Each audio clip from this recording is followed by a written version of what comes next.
Olá, meus amigos, a graça e paz do Senhor Jesus. Hoje nós vamos meditar um pouquinho no Salmo 19, apenas 3 versículos, os 3 últimos versículos, o 12, 13 e o 14, que dizem: Quem pode discernir os próprios erros? Absolve-me dos que me são desconhecidos. Também guarda o teu servo dos pecados intencionais, que eles não me dominem. Então serei íntegro, inocente de grande transgressão. Que as palavras da minha boca e a meditação do meu coração sejam agradáveis a ti, Senhor, minha rocha e meu resgatador. Davi, nesse salmo, traz um tema interessante, que é confissão e arrependimento, né? Confissão do pecado. E ele diz nesse versículo 12, quem pode discernir os próprios erros? Absolve-me dos que desconheço. É porque tem pecados que a gente comete que a gente nem percebe que está pecando, né? Eu lendo esse texto, me veio à memória o apóstolo Paulo. Quando Paulo ia lá no caminho de Damasco, levando cartas para prender os cristãos, né? Ele anteriormente, já tendo sido participante ali da execução de Estevão e agora perseguindo cristãos, se dirigindo a Damasco, ele cria que ele estava fazendo certo, que aquilo ali era bom, que era uma coisa que era a vontade de Deus para a vida dele. Por quê? Porque nem todas as pessoas viram Jesus ressuscitado, né? Quem viu foi a Maria Madalena, as outras Marias, depois os discípulos, depois uma grande multidão viu Jesus sendo até assunto aos céus, como a Bíblia narra, mas não foi todo o povo que viu. E o que foi espalhado lá no lugar, em Jerusalém, é que o pessoal da seita dos nazarenos tinham roubado o corpo de Jesus. E isso até hoje eles pensam dessa forma. Então, Paulo era uma pessoa que ia por essa linha.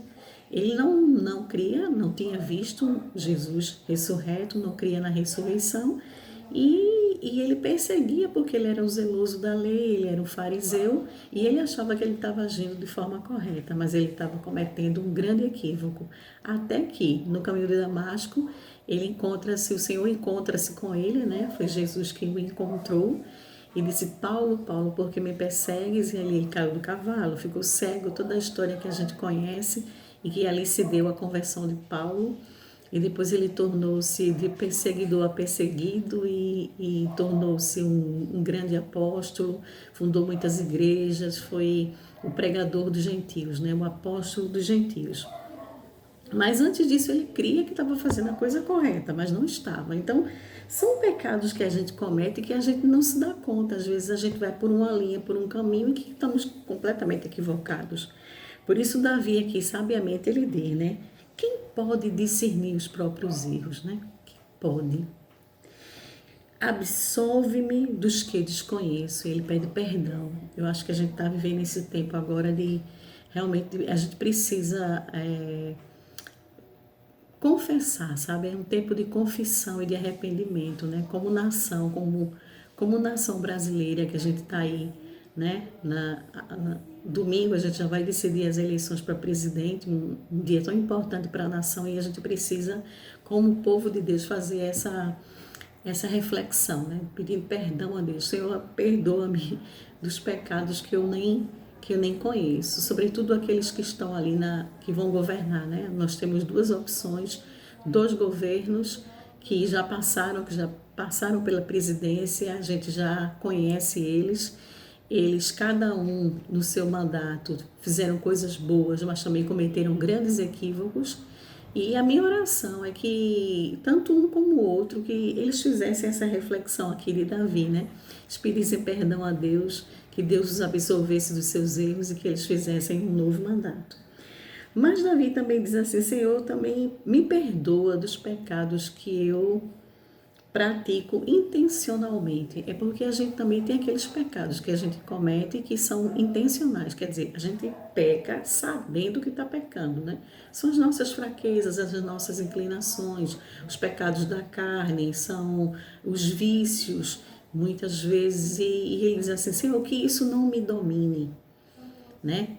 Além dele pedir que o Senhor o absolva dos pecados ocultos que ele nem sabe que fez, ou que ele não entende como pecado. Ele agora pede, também guarda o teu servo dos pecados intencionais, das coisas que eu faço sabendo que estou fazendo de uma forma errada, mas que isso não me domine, que isso não em mim não vire uma rotina, uma prática, né? Porque o pecado na nossa vida deve ser um acidente, não uma rotina, não uma coisa corriqueira. E por fim, no verso 14, Davi diz que as palavras da minha boca e a meditação do meu coração sejam agradáveis a ti, Senhor, minha rocha e meu resgatador. Como é importante, né? A gente ter palavras que agradem a Deus e automaticamente que sejam agradáveis para o próximo, né?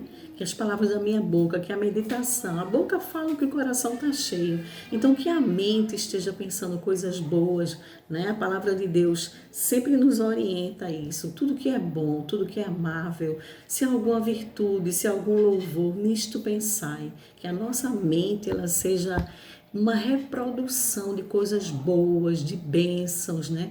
E que a gente também possa produzir para o outro palavras de bênçãos, né? Palavras que a gente possa encorajar as pessoas, que a gente possa levar ânimo para as pessoas, uma palavra de esperança.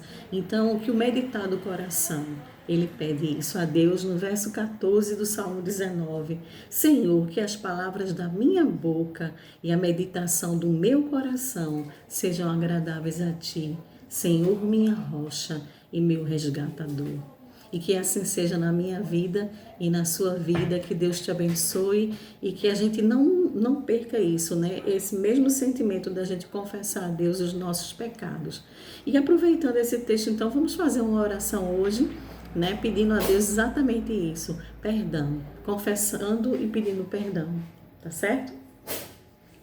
Pai, nós louvamos o Teu nome, Senhor, por essa oportunidade, Pai, de ler a Tua palavra, de compartilhar com tanta gente que está ouvindo, Senhor, e eu te peço perdão, Pai, perdão por aqueles pecados que a gente não sabe que cometeu, e eu te peço pela nação também, em nome do Brasil.